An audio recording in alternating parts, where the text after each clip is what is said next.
Nay. Dili ko naman kinakalimutan yung mga bilin mo sa akin. Yes, Nay. Okay naman po ako dito. Huwag po kayo mag-alala dyan.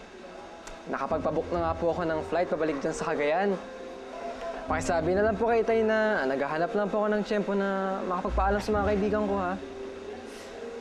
Sige po, Nay. Okay po. Love you too, Nay.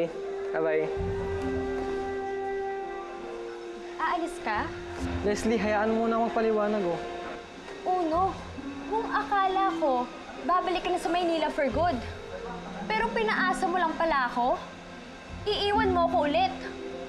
Leslie! Leslie!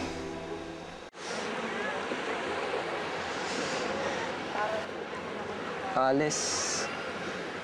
Sorry kung hindi ko agad nasabi sa'yo, ha. Nakita ko kasing sobrang saya mo nung dumating ako, eh. Hindi ko lang magawang sirain yung pagka-good vibes mo. Bakit kailangan mo pang umalis? Di ba mas masaya ka naman pagkasama mo kami? Oo naman. Masaya ako pagkasama yung barkada. Mas masaya ako pagkasama kita. Dahil ipagtingin ako sa'yo. Pero kailangan kong bumalik ng Cagayan dahil doon ako nag-aaral, eh. Eh di mag-transfer ka na lang sa Maynila. Hindi ganun kadali yun, Les. Pwede lang, eh. Kaso running for honors ako sa school namin. Masasayang naman lahat ng pinaghirapan ko, di ba, kung bigla ko na lang iiwanan yun. So kung kailan ka na lang ulit sumpungin magpakita, tsaka ka lang magpapakita, ganun ba yun? Pupunta naman kita sa Maynila, eh. Kung may oras, nadalawin kita. Aalis tayo.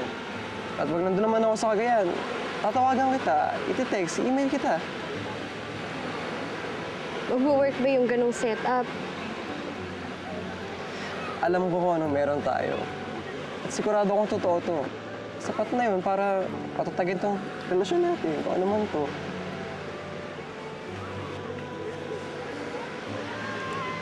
Day, I care for you. Day ka dyan!